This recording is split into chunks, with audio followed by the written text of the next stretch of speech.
Nuclei वाले part में थोड़ा सा काम बचा है। एक तो न्यूक्लियर रिएक्टर और एक हल्का सा न्यूक्लियर फ्यूजन है, जिसकी बहुत डिटेल में हमें नहीं जाना होता है। मीन्स न्यूक्लियाई कंप्लीट होने के साथ आपका सीबीएसई के हिसाब से तो मॉडर्न फिजिक्स कंप्लीट हो जाती है। एक लेक्चर या 2 लेक्चर का मैक्सिमम एक एक्सरे वाला पोर्शन अलग से पढ़ना पड़ता है। वैसे एक्सरे एक बार ईएम वेव के टाइम आ चुका होता है, ठीक है। थोड़ा बहुत तो उसके सवाल ये फोटोन थ्योरी वाले में भी आ जाते हैं, तो एक बार उसको अलग से हम पढ़ लेते हैं। एक्सरे प्रोडक्शन, पुली ट्यूब और ये सब, तो वो बोर्ड से हटके है, सीबीएसई में तो वो नहीं आता है, लेकिन और एग्जाम्स के लिए वो एक्सरे पढ़ाया जाता है अलग से, इसीलिए उसको मॉडर्न के एंड में मैं पढ़ा रहा हूँ इस तरह से। तो आज तो हम कोशिश करेंगे कि ये न्यूक्लियर वाला पार्ट खत्म हो, ताकि फिर हम एक्सरे वाला पार्ट भी कवर कर सकें, ठीक है।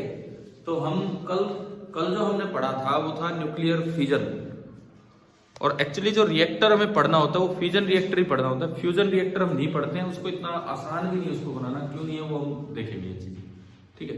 तो नेक्स्ट हेडिंग हम डाल लें nuclear fusion reactor. Nuclear fusion reactor,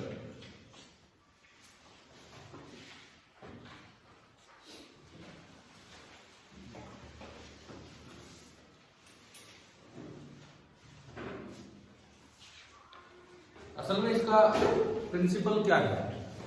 nuclear fusion reactor की अगर मैं बात करूं तो न्यूक्लियर फ्यूजन रिएक्टर का सिंपल सा प्रिंसिपल है कि जो न्यूक्लियर एनर्जी है, मास कन्वर्ट होगा किसमें, एनर्जी में, तो उसे हम न्यूक्लियर एनर्जी बोल रहे हैं। वो शुरू में तो आएगी kinetic energy of the fragments, fragment मिले थे हमें बेरियम क्रिप्टोन के, लेकिन थोड़ी देर में वो किस में कन्वर्ट हो जाती है, हीट एनर्जी में। उस हीट को हम यूज कर लेते हैं टरबाइन को रोटेट करने में। टरबाइन घूमेगा तो वो जनरेटर बन गया, और जनरेटर बन गया तो वहां से बिजली बन गई। तो यही है। तो आप पहले सुनो क्या लिखना हमें, सुनिए। न्यूक्लियर रिएक्टर आपने हेडिंग डाली, जस्ट एनर्जी कन्वर्जन में क्या होगा, सबसे पहले मास होगा, वो बनाएगा न्यूक्लियर एनर्जी, वो बनाएगा हीट ना sorry kinetic energy of fragments, ठीक है, जो भी 2 प्रोडक्ट्स होंगे, और वो फाइनली किस में कन्वर्ट होगा, हीट एनर्जी में, और वो हीट किस में कन्वर्ट होगी, इलेक्ट्रिसिटी। तो लिखो अपने आप ही सीक्वेंस लिखिए, जो मैंने बताया वही आप दिमाग में डाल के और ये सीक्वेंस लिखो अपना, एरो से लगाते चलना, ब्लॉक बनाते चलना।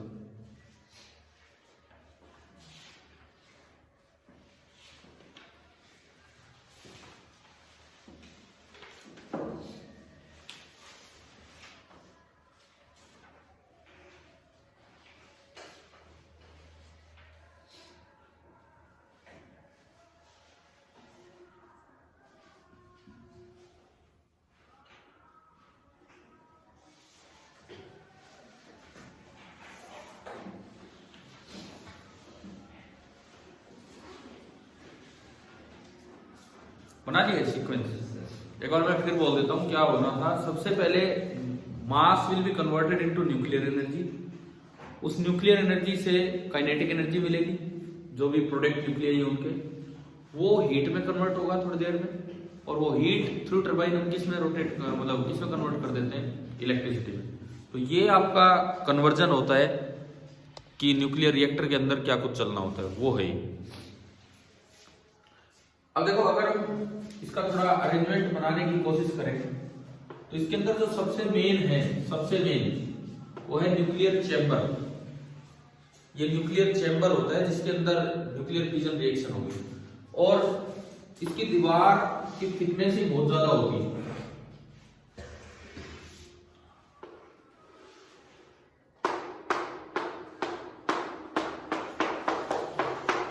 जितनी अपने कमरों की दीवारों की ये लंबाई होती है, उतनी तो इन दीवारों की चौड़ाई होती है। अब समझ गए हो क्या है?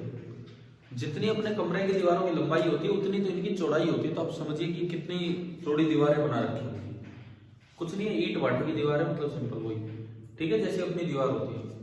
ये इतनी स्ट्रॉन्ग दीवारें क्यों बनाते हैं?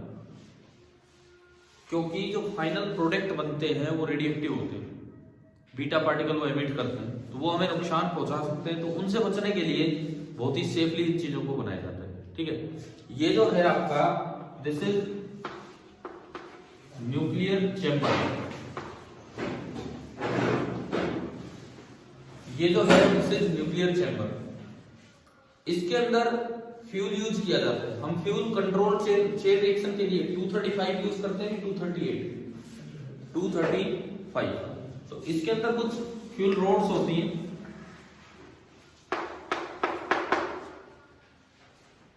मान लो ये यूरेनियम की रोड्स इसमें फिट कर रखी हैं फ्यूल के तौर पर।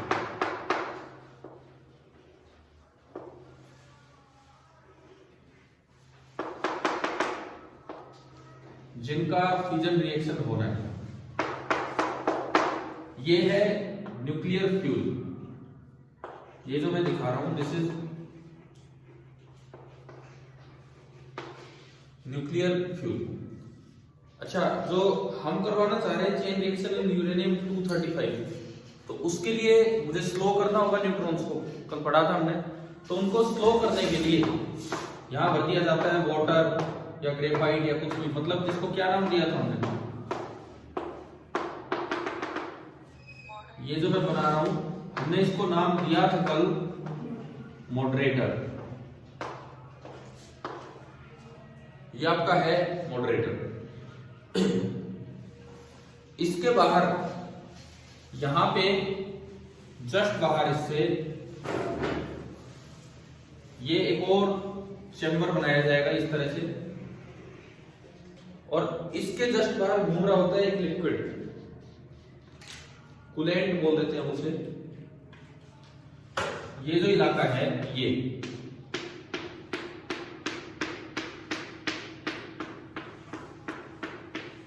इस पार्ट में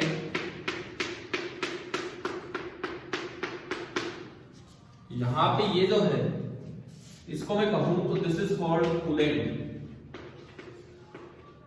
इसमें ऐसी चीजें ली जाती है जैसे लिक्विड सोडियम। मॉडरेटर में मैंने कहा D2O, कल बताया था लास्ट टाइम, और इसमें लिया जाता है लिक्विड सोडियम।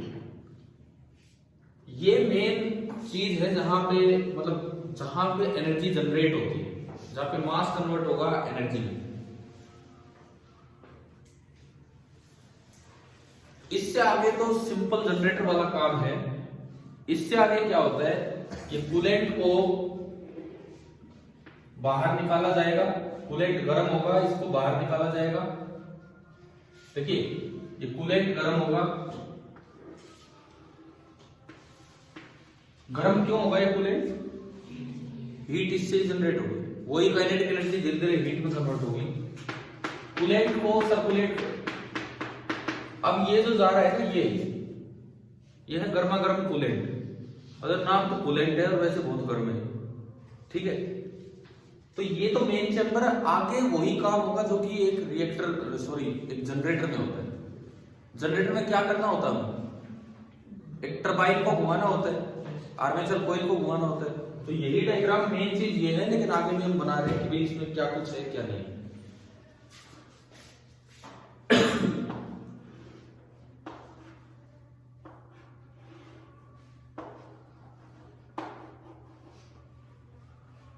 इसको हम बोल देते हैं this is called heat exchanger.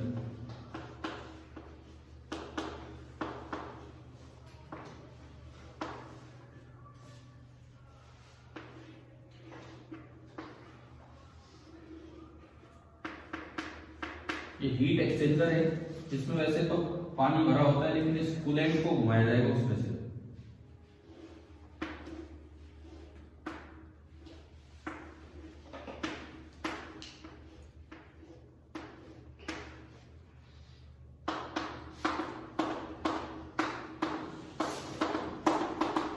अब देख लो एक बार, साथ साथ बनाओगे। मैं तो इसमें मिटा के बना देता हूं, फिर आपको दिक्कत होगी। एक बार देख लो कैसे क्या है।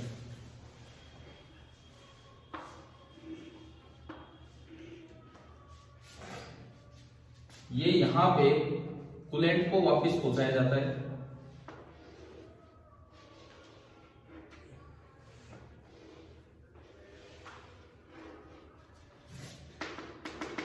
पहली बात ये बताओ, कूलेंट के घूमने का पाथ दिख गया आपको? तो कूलेंट कर क्या रहा है? हीट एक्सचेंजर का क्या मतलब है? हीट एक्सचेंज करेगा, वहां वो पानी को गर्म कर देगा और वो हीट एक्सचेंज करेगा और ये ठंडा होके कूलेंट वापस आ जाएगा। ठीक है, वापस भेजने के लिए यहाँ पंप, पंप मतलब मोटर, ये पंप है जो इसको खींचेगा, गर्म होके अपने आप चला जाएगा, वो पंप इसको खींचेगा और यहां से ये कूलेंट जब इसमें से निकलेगा,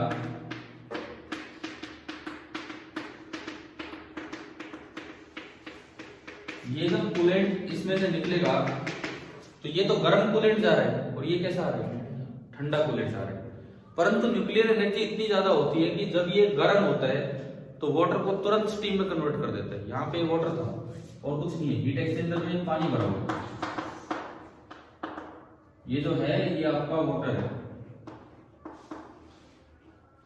लेकिन ये वाटर किस में कन्वर्ट हो गया? और ये बड़ी खतरनाक सी स्टीम होती है जिसे हम बोल देते हैं सुपर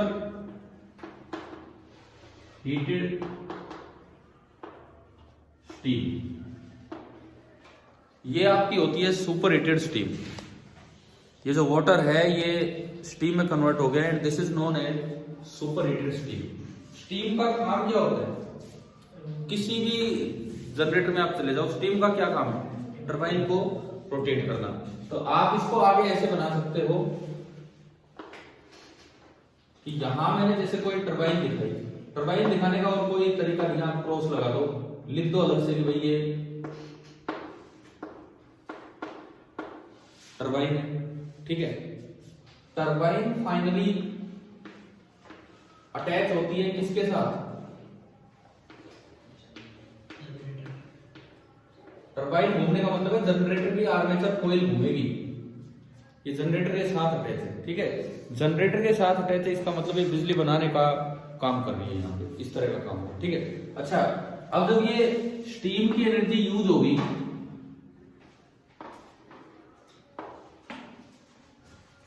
अब क्या करें इसका?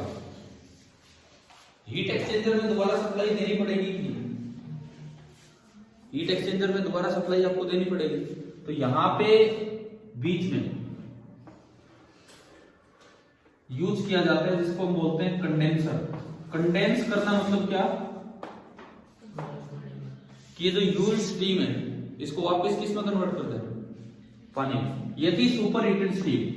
अब यहां से कम एनर्जी वाली स्टीम आगे जा रही है, दिस इज यूज स्टीम, और इस यूज स्टीम को वापस से पानी में कन्वर्ट करके, इस यूज स्टीम को वापस से पानी में कन्वर्ट करके और यहां भेज दिया जाता है। अब बताओ क्या पूरा फ्लो समझ आ गया है किस तरह से ये न्यूक्लियर रिएक्टर काम करता है? ठीक है, इसमें सबसे मेन पार्ट कौन सा है? सबसे मेन न्यूक्लियर चेंबर, क्योंकि आगे तो वही जनरेटर है, वही पावर प्लांट जैसे होते हैं, लेकिन सबसे मेन जो अलग है वो ये है। अगर ये हाइड्रो पावर प्लांट होता तो उसमें भी टरबाइन ही घूमती, लेकिन उसमें टरबाइन कैसे घूमती है? पानी को डाल के उसके ऊपर। थर्मल पावर प्लांट होता उसमें भी टरबाइन घूमती, कैसे? स्टीम से ही घूमती, लेकिन वो स्टीम कोयले को गर्म करके जनरेट किया जाता। कोयला देता है केमिकल बाइंडिंग एनर्जी वाली एनर्जी, तो बहुत ज्यादा कोयला थोड़ी सी एनर्जी देगा, और यहाँ थोड़ी सा ही फ्यूल बहुत ज्यादा एनर्जी देगा। अब चाहो तो जनरेटर के आगे इलेक्ट्रिसिटी लगा सकते हो, एरो लगा के कि भाई ये इलेक्ट्रिसिटी बाहर मिली।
आप बना लीजिए तब तक ढंग से।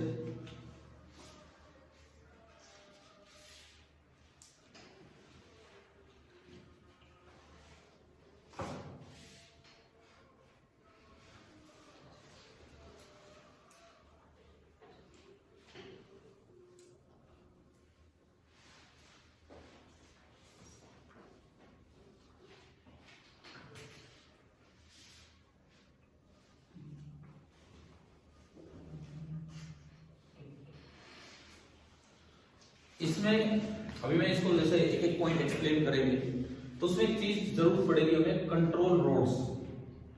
कंट्रोल रोड्स, यहाँ पे कुछ कंट्रोल रोड्स होती हैं।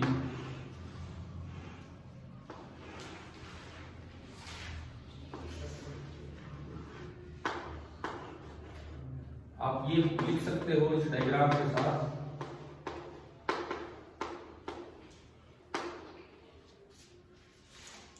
कि ये आपकी कंट्रोल रोड्स हैं। इनका क्या काम है ये हम सीख रहे होंगे।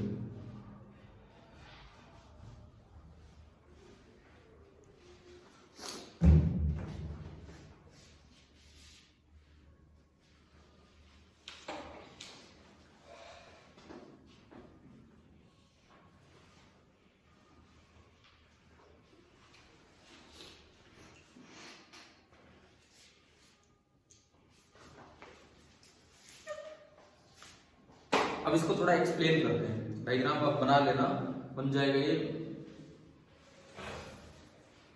सबसे पहले तो इसकी एक्सप्लेनेशन में देखो 3-4 पॉइंट्स थोड़े थोड़े एक्सप्लेन करने हैं। ये चैम्बर, इसके अंदर फ्यूज, कंट्रोल रोड, ठीक है, ये सारी चीजें। सबसे पहली बात ये आती है कि यहाँ पे एक फैक्टर डिफाइन होता है, तो पहले हम उस फैक्टर को ही डिनोट करते हैं, वही उसी को समझो, उसी से कंट्रोल रोड का पर्पज समझ में आएगा। ठीक है, वही डायग्राम बना लिया आप लोगों ने? ठीक है, तो चलते हैं आगे। नेक्स्ट हेडिंग आप डालो इसी के अंदर। एक फैक्टर है जिसको बोलते हैं मल्टीप्लीकेशन फैक्टर। मल्टीप्लीकेशन फैक्टर या रिप्रोडक्शन फैक्टर, सिंबल उसका होता है के। मल्टीप्लीकेशन फैक्टर या रिप्रोडक्शन फैक्टर, सिंबल उसका होता है के।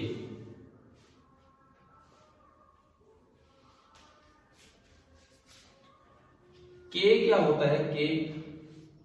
के होता है,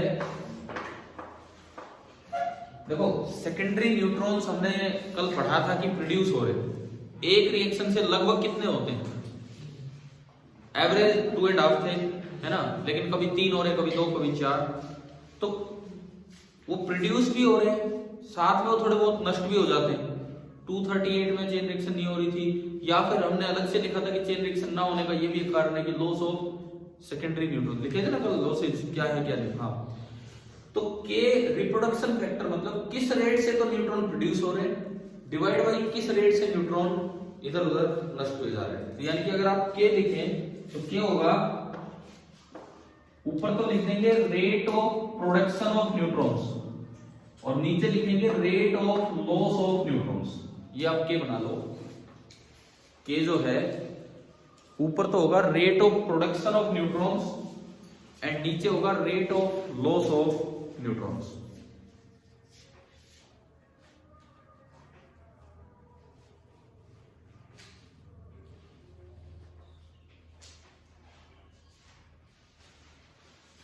अब इस के पे बहुत ज्यादा डिपेंड करती है न्यूक्लियर रिएक्टर की वर्किंग।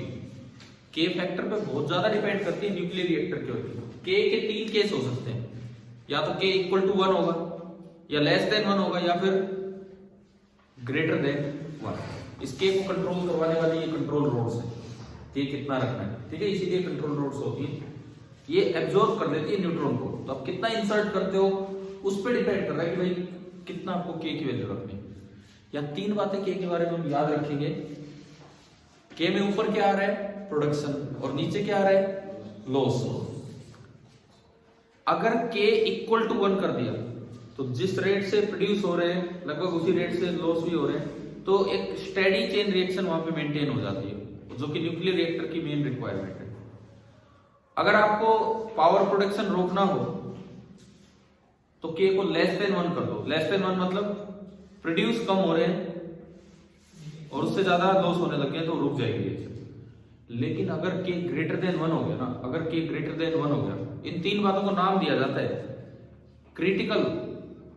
क्रिटिकल का मतलब होता है K इक्वल टू 1, सब critical K less than 1 and super critical K greater than 1। अगर K ग्रेटर देन 1 हो गया तो ये पावर बहुत तेजी से जनरेट होती है और वो न्यूक्लियर रिएक्टर एक्सप्लोड हो सकता है।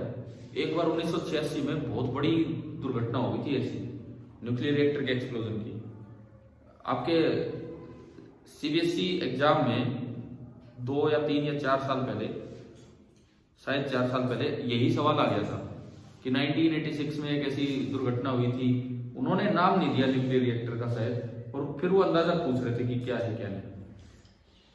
तो उसमें यही बताना था कि न्यूक्लियर रिएक्टर का जो K है वो क्या हो गया था, सुपर क्रिटिकल कंडीशन में चला गया था और वहां पे एक्सप्लोजन हुआ था।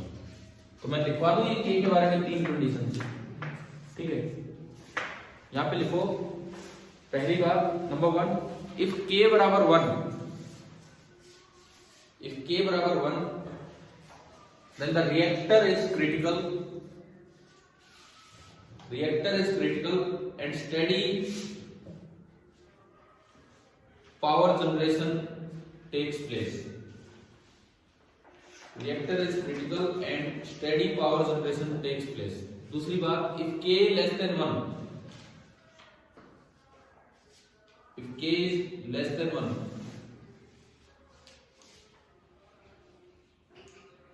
then the reactor is subcritical and the chain reaction stops. Slow down या stops थोड़ी देर रुक जाएगी। और तीसरी बात, if K is greater than 1, अगर K 1 से ज्यादा है तो क्या बोलेंगे रिएक्टर को, super critical and it may explode.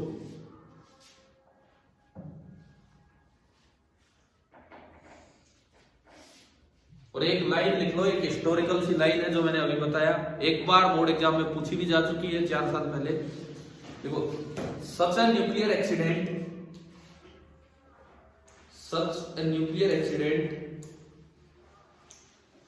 had taken place in 1986 in Ukraine country है वहां पे, taken place in 1986 in Ukraine in Chernobyl reactor, ये उसका रिएक्टर का नाम था, CHRENOBYL। ये रिएक्टर था और इसमें बड़ा भारी विस्फोट हो गया था, बहुत ज्यादा नुकसान हुआ था उस चीज से। एक बार भारत में भी त्रासदी हुई थी, ये वाली नहीं, रिएक्टर वाली, भोपाल गैस त्रासदी, अगर आपने सुना हो। तो वहां पे रिएक्टर वाला नहीं था काम, लेकिन यार ये जो इंडस्ट्रियल एरिया होता है ना, उसमें ये बड़ा भारी रिस्क रहता है। और इसीलिए जो न्यूक्लियर रिएक्टर है तो आम जनता जा रहती है, उससे थोड़ा दूर बनाए जाते हैं, ताकि अगर बाई चांस भी कोई एक्सीडेंट हो जाए तो लोग बच पाए। अब जैसे मैंने ये बताया, ये शील्डिंग है, इसमें कहीं लिखा हमने शील्डिंग नहीं लिखा है। ये जो दीवारें है ना बाहर वाली, ये मोटी दीवारें, इनको बोल दिया जाता है शील्डिंग, ठीक है। आप चाहो तो इसमें एरो लगा के कहीं भी शील्डिंग लिख सकते हो कि ये जो दीवारें हैं ये हमें प्रोटेक्ट करती है, बचाती हैं किसी भी अनहोनी से। So this is shield. अब इसके कुछ पार्ट्स को हम एक्सप्लेन करते हैं एक एक दो लाइन में।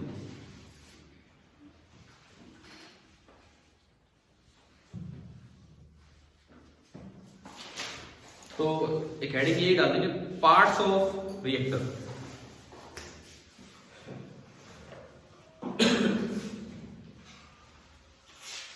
Parts of reactor. Number 1, fuel.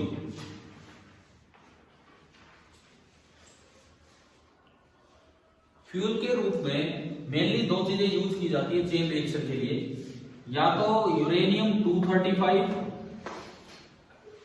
या फिर प्लूटोनियम 239। हमें मास नंबर याद होना चाहिए, एटॉमिक नंबर तो फिक्स होता है, ठीक है। तो फ्यूल के रूप में लिख दीजिए यूरेनियम 235 और प्लूटोनियम 239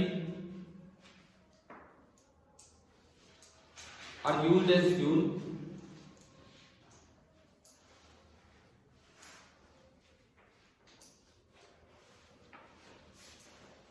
अब इसमें एक और बात सुनो, जो नेचुरल यूरेनियम होता है, नेचुरल यूरेनियम, उसमें केवल 0.7% 235 होता है, तो इसको बढ़ाना पड़ता है, तो उसको लगभग 3% तक ले जाना पड़ता है, लगभग 3% तक। ऐसा नहीं हम पूरा ही कन्वर्ट कर देते हैं, लगभग 3% तक ले जाना पड़ता है, और ये एनरिचमेंट की जाती है किसी प्रोसेस के थ्रू। तो ये लाइन यहाँ पे इसमें मेंशन कर दीजिए कि नेचुरल यूरेनियम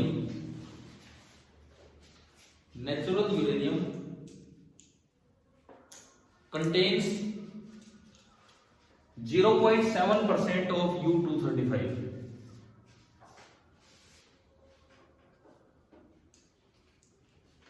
तो कितना बच गया? 99.3।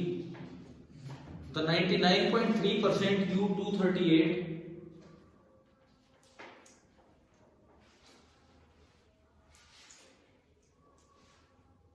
क्या उसमें चेन रिएक्शन पॉसिबल हो पाएगी? नहीं हो पाएगी। Is converted into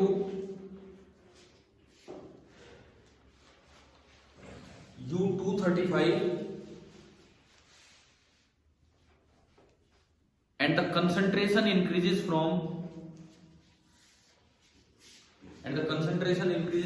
0.3%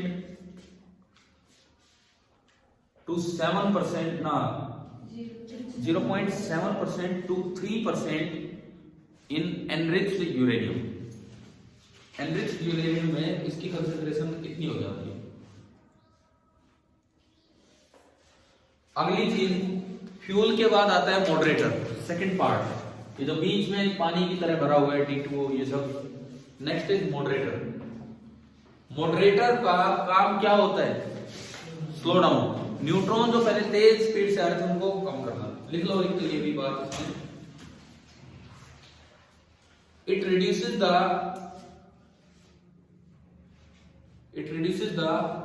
kinetic energy of secondary neutrons. It reduces the kinetic energy of secondary neutrons from 2 mega electron volt, mega electron volt लिखना आता है ना शॉर्ट में, 2 mega electron volt, 2 mega electron volt से लेकर 2 TO2 0.04 इलेक्ट्रॉन वोल्ट, खाली electron volt, mega नहीं, only electron volt. तो मॉडरेटर का काम समझ आ गया कितना खतरनाक काम ये कर रहे हैं। इतने मेगा इलेक्ट्रॉन वोल्ट से, और केवल इलेक्ट्रॉन वोल्ट में, जरा सी इलेक्ट्रॉन वोल्ट में उसकी एनर्जी लाके दे दी ताकि यूरेनियम 235 में फिजन रिएक्शन हो पाए। अब इसकी प्रॉपर्टीज, जैसे कल एक सवाल हमने लिया था कि भाई कौन सी चीजें मॉडरेटर हो सकती हैं, तो हमने एक चीज पढ़ी थी कि लाइट वेट होना चाहिए, है ना। तो इसमें लिख लो यहाँ पे ये 2-3 बातें। इट शुड, अब 3 बातें A B C करके लिख लो। A part have low molecular wait,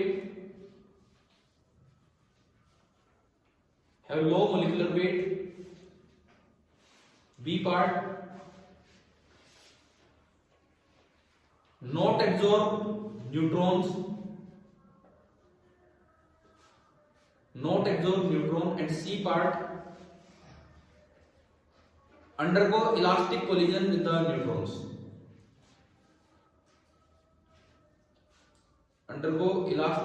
with the neutrons,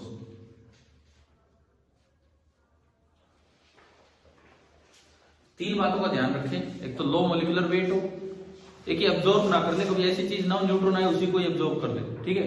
और तीसरी बात, न्यूट्रॉन का इसके साथ कैसा कोलिजन हो? इलास्टिक, उसमें ज्यादा एनर्जी एक्सचेंज होगा बजाय कि किसी और टाइप के कोलिजन के, ठीक है।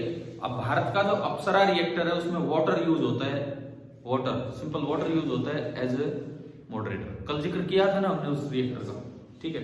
तो ये फ्यूल हो गया, मॉडरेटर हो गया। तीसरी चीज पे चलते हैं, इसी के पार्ट हम एक्सप्लेन कर रहे हैं। तो इस चैम्बर में और क्या है? कंट्रोल रोड दिख रही है आपको, तो तीसरी बात आप ये लिख दीजिए, कंट्रोल रोड्स।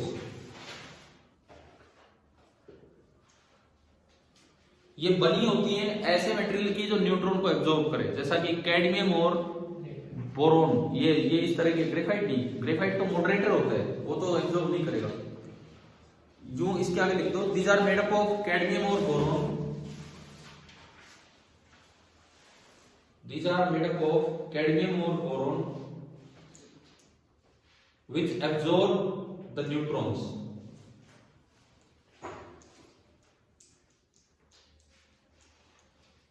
देखो इसका काम क्या है, सुनो, हम लिख तो एक लाइन देंगे, इसका काम क्या है। इसको थोड़ा बाहर निकाल लोगे तो फ्यूजन अच्छे से होगा, और इसको थोड़ा नीचे करोगे तो ये एब्जॉर्ब करने लगेगा। तो आप K को कंट्रोल कर रहे हो इससे, समझ रहे हो। K 1 रखना है कि K ग्रेटर देन 1 करना है कि K लेस देन 1 करना है, इसको कंट्रोल करते हो। तो it controls the values of, it controls the value of K, it controls the value of K। तो आपसे पूछेगी भी अगर K को कम करना है तो इसको इसके अंदर इंसर्ट करना होगा कि बाहर निकालना होगा, इंसर्ट करना होगा। K को थोड़ा बढ़ाना है तो इसको बाहर निकालना होगा, ठीक है। अगली चीज, इस चेंबर को एक्सप्लेन कर रहे हैं हम, आगे कुछ नहीं। एक चीज और बची है, क्या, कूलेंट। तो next heading coolant.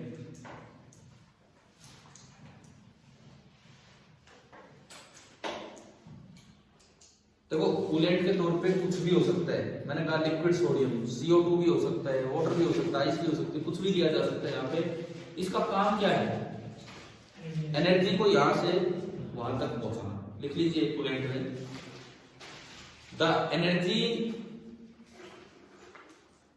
released by the chamber, the energy released by the chamber is removed by the coolant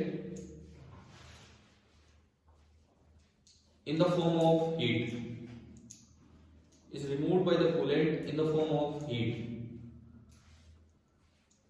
ठीक है। The material used are removed by the coolant in the form of heat. The material, जो यहाँ पे material use होंगे, the material used are air, ice, ice में यूं लिखो ice water। अब ice water क्या होता है, बहुत ही ज्यादा ठंडा पानी, 0 डिग्री पे जो तापमान चल रहा होगा वो इतना, ठीक है ना। ice water एक ही लिख लो, लिक्विड सोडियम,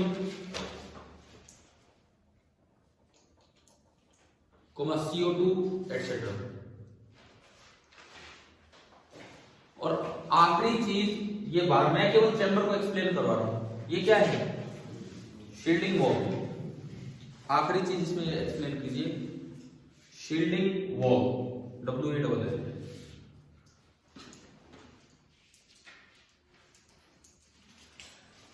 दीवारें इतनी है कि इनकी चौड़ाई बहुत ज्यादा है, और इसका पर्पज इतना है कि अंदर से कोई रेडिएशन आए, क्योंकि हमें पता है कि जो प्रोडक्ट बनेंगे वो बहुत ही ज्यादा रेडिएक्टिव है, तो उनसे हमें बचाए।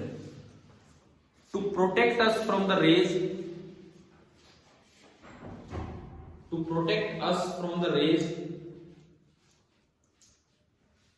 The reactor is surrounded by,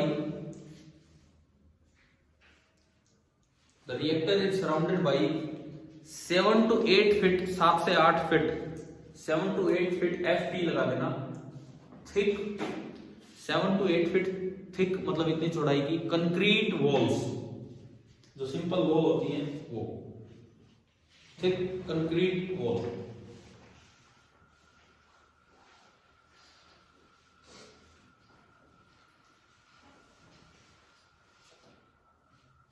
क्या यहां तक समझ आ गया?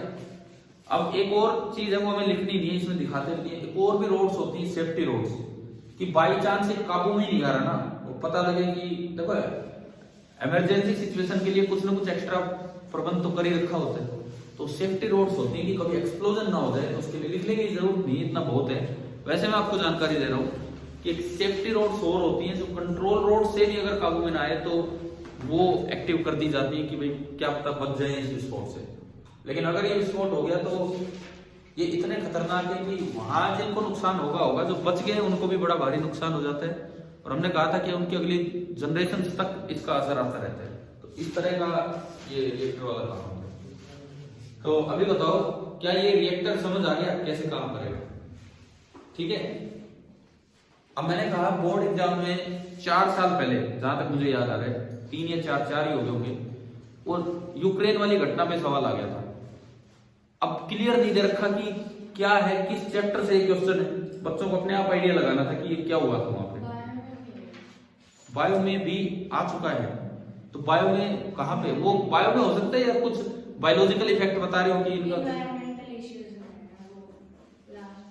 हाँ जी, आपके बायो में एनवायरमेंटल इश्यूज में आया है ये वाला, तो बिल्कुल आया होगा। जब ए सेक्शन के बच्चे बता रहे तो बी को भी, ए और बी दोनों को बायो तो सेम ही पढ़ाते हैं ना, तो ठीक आया ही होगा वहां पे। ठीक है, अब देखो रिएक्टर से आगे हम बढ़े तो एक और रिएक्टर होते हैं जिनको बोलते हैं ब्रीडर रिएक्टर, या पूरा नाम बोले तो fast breeder reactor.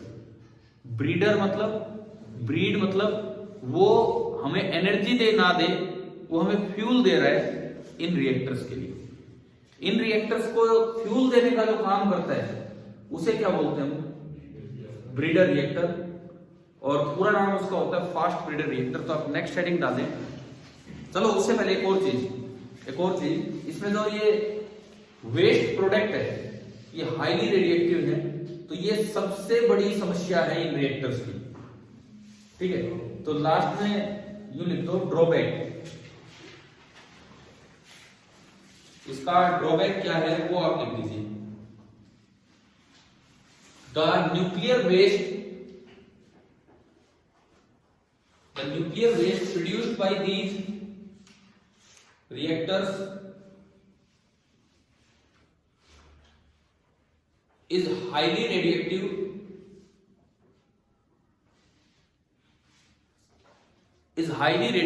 and extremely dangerous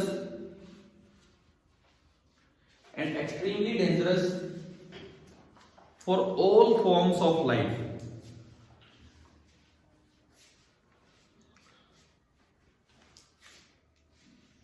bracket में लिख दो अनलाइक थर्मल पावर प्लांट्स,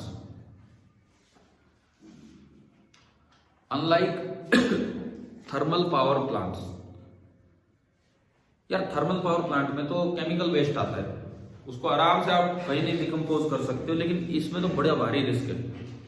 ठीक है, हाईली रेडिएक्टिव है, लेकिन फिर भी इनको यूज क्यों किया जाता है, क्योंकि उसमें केमिकल बाइंडिंग एनर्जी रिलीज हो रही है, इसमें न्यूक्लियर बाइंडिंग एनर्जी उससे मेगा टाइम्स, उससे 10⁶ to 7 टाइम्स। तो वहां इतना सा फ्यूल जरा सी एनर्जी देगा और यहाँ इतना सा फ्यूल बहुत ज्यादा एनर्जी देगा, तो इसीलिए इनको यूज किया जा रहा है। जैसे जैसे टेक्नोलॉजी आगे बढ़ेगी मे भी उसको और आसानी से डिकम्पोजिशन कर लिया जाए उस वेस्ट का, न्यूक्लियर जो रेडिएक्टिव वेस्ट है उसका। ठीक है, तो आप नेक्स्ट हेडिंग डाल लीजिए फास्ट ब्रीडर रिएक्टर।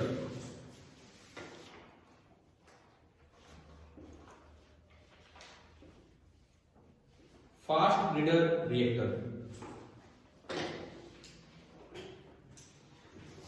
पहली बात इनको फास्ट क्यों बोला जाता है, क्योंकि ये U-238 का यूज करते हैं। नेचुरल यूरेनियम कौन होता है, 238, तो कोई एनरिचमेंट ही नहीं करनी पड़ती, आसानी से मिल जाता हो, इसलिए तो फास्ट बोलते हैं। और ब्रीडर क्यों बोलते हैं, क्योंकि इससे एक ऐसा प्रोडक्ट बनेगा लास्ट में जो इन रिएक्टर्स के लिए फ्यूल का काम करेगा। तो लिख दो ये दो बातें इसमें यहाँ पे,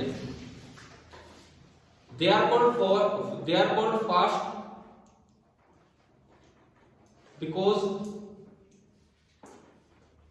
because they use U-238 as fuel material. U-238 as fuel material.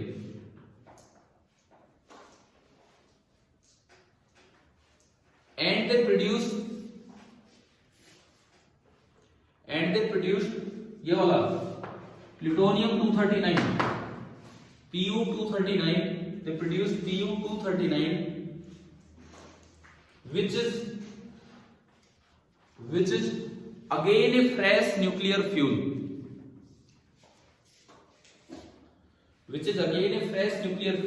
so they are breeder.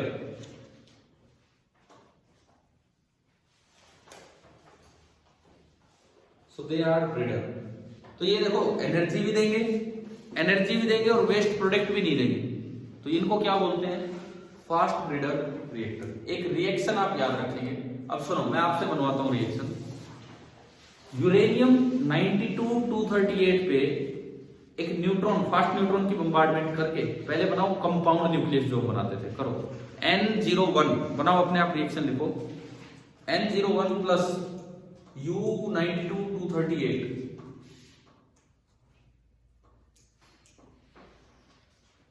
क्या बना, U92 239, उस पर स्टार लगा दो।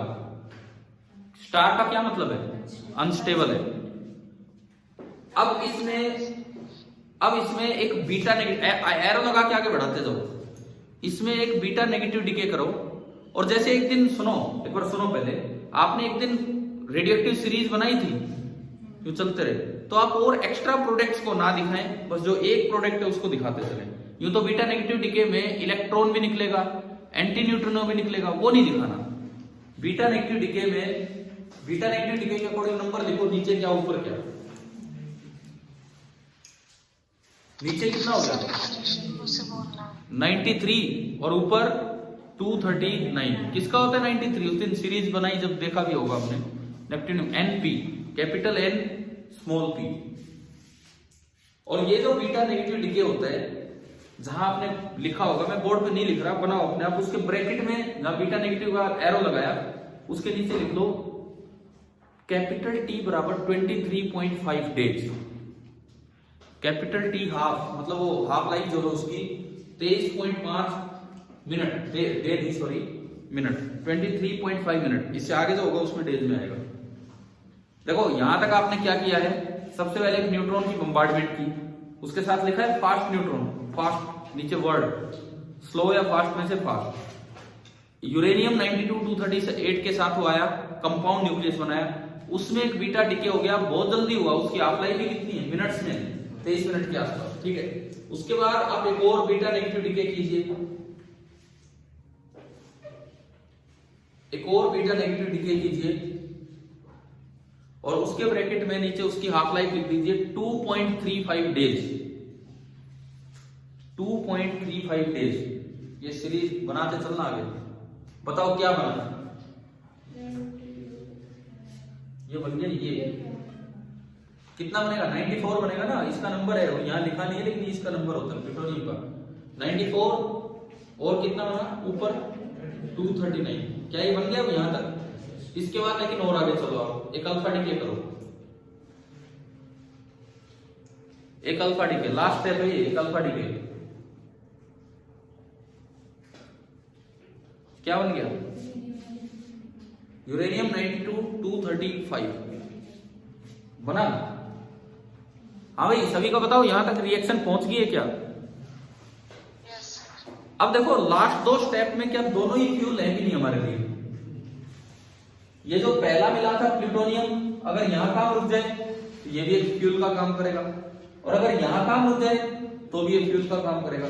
लेकिन हमें क्या मिलता है, ये मिलेगा कि ये मिलेगा, प्लूटोनियम मिलेगा कि यूरेनियम मिलेगा? प्लूटोनियम।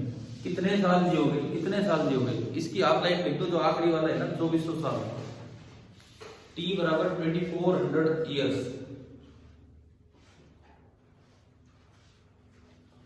तो यार क्या वो मिल पाएगा हमें? है इतने इतने साल कौन वेट करेगा, कब तक है? वो तो पहले यूज कर देंगे उस फ्यूल का। यानी कि ये रिएक्शन तो रुक जाती है, कहां जाके रुक जाएगी?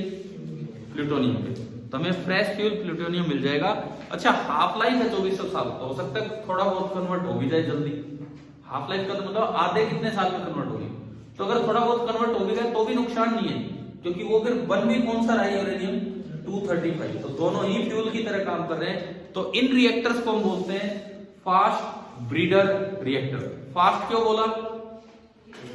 क्योंकि फास्ट न्यूट्रॉन्स का यूज हो रहा है। और ब्रीडर इसलिए बोला कि एनर्जी देने के साथ साथ, एनर्जी तो आएगी इसमें, एनर्जी देने के साथ साथ ही हमें क्या दे रहे हैं? फ्यूल दे रहे हैं, वेस्ट नहीं दे रहे, रेडियोएक्टिव वेस्ट नहीं दे रहे। तो अब आप बताओ कि न्यूक्लियर फ्यूजन वाला पार्ट पूरा हो गया है हमारा। क्या आपको समझ आ गया कि नहीं? न्यूक्लियर फ्यूजन, ठीक है। लास्ट पार्ट बचा है इस न्यूक्लियर का, बिल्कुल लास्ट पार्ट कौन सा? Nuclear fusion. तो अगली हेडिंग आप डालें, और उसमें फ्यूजन रिएक्टर पढ़ना नहीं है, तो इतना बड़ा नहीं है वो। न्यूक्लियर फ्यूजन,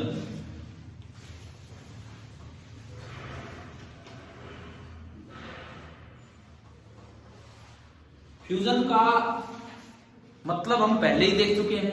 फ्यूजन का मतलब क्या होता है, दो लाइट न्यूक्लियाई मिलेंगे और एक थोड़ा हैवी न्यूक्लियस बनाएंगे और उससे बहुत ज्यादा एनर्जी रिलीज होगी, यही क्या होता है न्यूक्लियर फ्यूजन। जितने भी स्टार्स हैं, सन भी तो एक स्टार है, जितने भी स्टार्स हैं इन सभी में से जो एनर्जी आ रही है वो किस तरीके से आ रही है, फ्यूजन के थ्रू। हमारा जो जीवन चल रहा है ना वो फ्यूजन की वजह से चल रहा है। आपने अगर 10th क्लास में पढ़ा हो, एक चैप्टर आता है सोर्सेज ऑफ एनर्जी, तो उसमें एक चीज पढ़ाई जाती है कि what is the ultimate source of energy, तो उसका नाम दिया जाता है सन। कि धरती पे से किसी फॉर्म की एनर्जी, कोल हो, पेट्रोलियम हो, रेन वाटर, कुछ कैसे भी हो, सब कुछ पॉसिबल क्यों हो पा रहा है, क्योंकि सन है। और हर स्टार की एक लाइफ होती है, सन की भी लाइफ है। तो धरती पे जीवन तब तक है जब तक सन है। सन भी खत्म होगा एक दिन, लेकिन आपको और हमें उसकी चिंता करने की जरूरत नहीं, क्योंकि अभी तो सन की आधी लाइफ हुई है। जब से हुई यार, इतना तो हिसाब लगा लेते कब तक का फ्यूल है उसमें, तभी तो आधी लाइफ हुई है। लेकिन जब सन आधा और खत्म हो लेगा तो फिर यहाँ पे जीवन नहीं बचेगा। या फिर हो सकता है टेक्नोलॉजी ऐसी बन जाए, घर घर सन हो लोग अपने अपने सन लेके बैठे हो, भाई क्या पता कैसा हो जाए क्या नहीं, लेकिन अभी नहीं लगता ऐसा। या फिर कोई और स्टार, किसी और ग्रह पे जीवन चला जाए, पता है ना, कुछ भी हो सकता है, लेकिन कभी ना कभी तो सन तो खत्म होगा, ये तो श्योर है।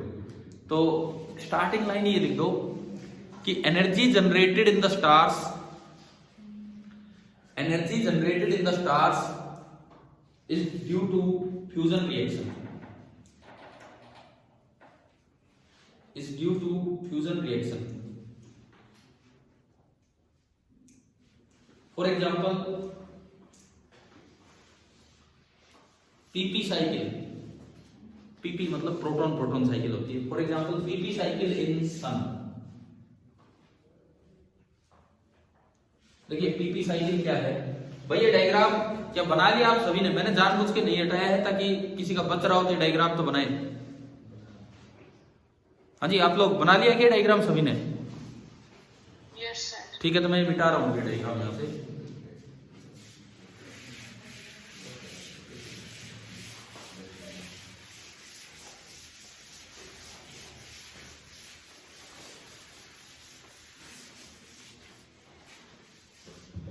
सन में बहुत ज्यादा हाइड्रोजन होता है, बहुत ज्यादा हाइड्रोजन।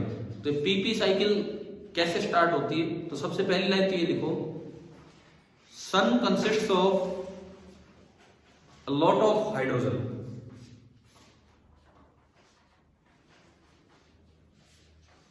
तो इस पीपी साइकिल की पहली रिएक्शन क्या होती है सुने, 1H1 और 1H1 पहली रिएक्शन अगर मैं बात करूं, ये दोनों मिला के 1H2 बना देते हैं। मतलब क्या, प्रोटॉन और प्रोटॉन मिलके क्या बना देगा, न्यूट्रॉन। आप बताओ और क्या बच गया इसके अलावा, पहले ये बताओ मुझे। नंबर ही देखो ना, नीचे 1 बचा और ऊपर 0, नीचे 1 ऊपर 0, किसका नंबर होता है, पॉजिट्रॉन का, और साथ में गामा रे भी आ जाती है। अब एक चीज ध्यान रखना, हमने एक दिन डिस्प्लेसमेंट लॉ पढ़ा था, 2 अल्फा या बीटा या 2 अल्फा या 2 बीटा कभी भी साथ, लेकिन गामा साथ आ सकता है। वो गामा का रीजन ये था, वो आता ही इनके बाद है। अल्फा बना है अभी, वो अनस्टेबल है ना, हाईली एक्साइटेड स्टेट में, तो वो तुरंत क्या रिलीज कर देगा, गामा। तो पहली रिएक्शन ये लिखो पीपी साइकिल की फर्स्ट रिएक्शन।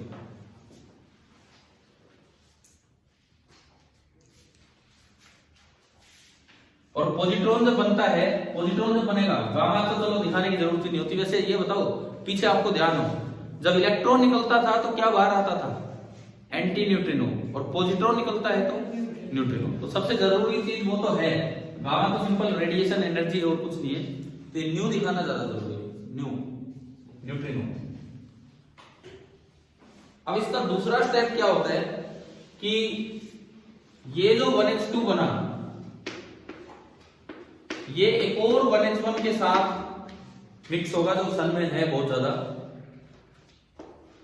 एक बार जोड़ के बताओ क्या बना है, 1 and 1 2 किसका नंबर होता है, हीलियम। तो ये अब हीलियम में कन्वर्जन स्टार्ट हो जाता है। ठीक है, नेक्स्ट रिएक्शन ये देखो, इसी साइकिल की अगली रिएक्शन, ये हीलियम में फॉर्मेशन होने लग गया है। साथ में यहां अगर आप दिखाना चाहो गामा नहीं दिखा सकते हो, लेकिन कोई जरूरी नहीं होता गामा को तो दिखाना, ठीक है। प्रोडक्ट पूरे दिखने चाहिए वैसे अलग से। अब क्या होगा, ये जो हीलियम बन रहे हैं, देखो 1h1 से 1h2 बना, 1h2 न्यूट्रॉन, न्यूट्रॉन और प्रोटॉन मिलके हीलियम का एक न्यूक्लियस बना। अब अल्फा पार्टिकल की तरफ जाएंगे हम। अगली रिएक्शन आप लिखो, एक हीलियम को उठाओ यहां से He2 और उसको इसी हीलियम के साथ ही मिला के एक अल्फा पार्टिकल बना दो। रिएक्शन कंप्लीट करो, अल्फा पार्टिकल फॉर्म कीजिए। भाई He हीलियम-2 प्लस हीलियम-2 अल्फा पार्टिकल का क्या नंबर होता है? 2 4, हीलियम-2 अब एक बार ये बताओ कितने नंबर रह गए? नीचे कितने की कमी रहेगी? 2 की, और ऊपर 2। नीचे 2 और 2 4 और 2 ही बना है, तो नीचे भी 2 बचा, ऊपर 2 वाला कौन सा पार्टिकल है? कोई हिसाब ही नहीं है, लेकिन 2 को कॉमन ले लो। 1 वाला कौन सा पार्टिकल है? प्रोटॉन। तो तरीका ये होता है कि 2 क्या बन जाएंगे यहाँ पे? प्रोटॉन बन जाएंगे। ये आपकी पीपी साइकिल है। अब इस साइकिल को इकट्ठा करते हैं, बीच की चीजों को खत्म करो। केमिस्ट्री में नहीं करते हैं ऐसे, है ना? बीच की चीजों को खत्म करो, रिएक्शन कंप्लीट करो। मतलब इधर केवल हाइड्रोजन और उधर केवल अल्फा, इधर केवल प्रोटॉन उधर केवल अल्फा, बस। देखिए आप क्या क्या हो रहा है।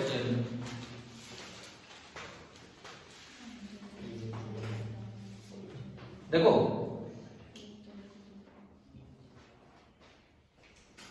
यहां कितने हीलियम यूज हो रहे हैं? 2। तो मैं इस बीच वाली रिएक्शन को 2 से मल्टीप्लाई करूंगा, तो क्या ये 2 खत्म हो गए कि नहीं? ठीक है। और 1h2, अब ये 1h2 एक्स्ट्रा आ रहा है, यहां किससे मल्टीप्लाई हो गया? 2 से। तो ऊपर भी किससे मल्टीप्लाई कर दो आप? 2 से मल्टीप्लाई कर दीजिए। इसको ऊपर भी आप 2 से मल्टीप्लाई कर दीजिए, और अब ऐड कर दीजिए जो बीच के प्रोडक्ट है। देखा ना कैसे खत्म किया हमने, ठीक है। अब देखो ये क्या बचा है, रिएक्शन क्या बची है? तो सन की रिएक्शन होती है भाई। इससे ये गया, इससे ये गया, 2 ये नीचे वाला ये हीलियम था, ये क्या है? ना हाँ ठीक है, दोनों कट गए। अब देखो 2 हाइड्रोजन इधर है, 1h1, 2 ये हैं, कट गए। समझ रहे हो ना? ये भी कट गया, बचा क्या? इधर केवल 2 और 2, 4 1h1, बस, और कुछ नहीं बचा इधर। उधर देखो एक helium alpha particle plus 2 positron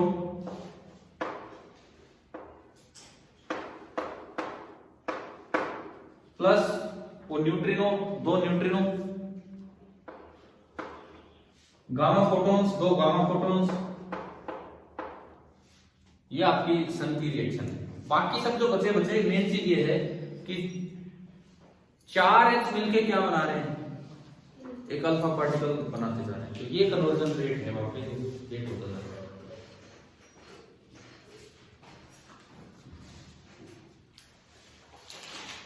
और यहां पे ये लाइन लिख देना, क्या हो गया यहां तक, है ना? कि भाई कितनी एनर्जी रिलीज होगी उसके बारे में मैं अगर आऊं, ये जो सन की साइकिल चल रही है, the energy release,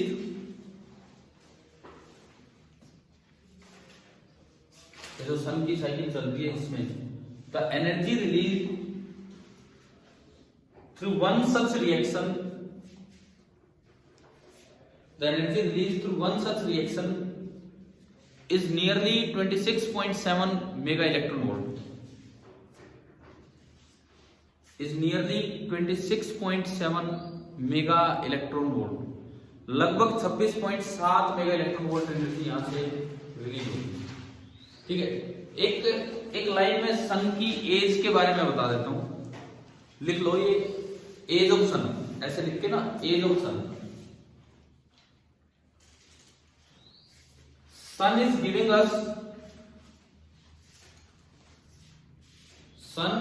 us energy, अभी आएगा 2 minute. Sun is giving us energy for the last 4.5 into 10 raised power 9 years, 4.5 into 10 raised power 9 years, and will continue to do so,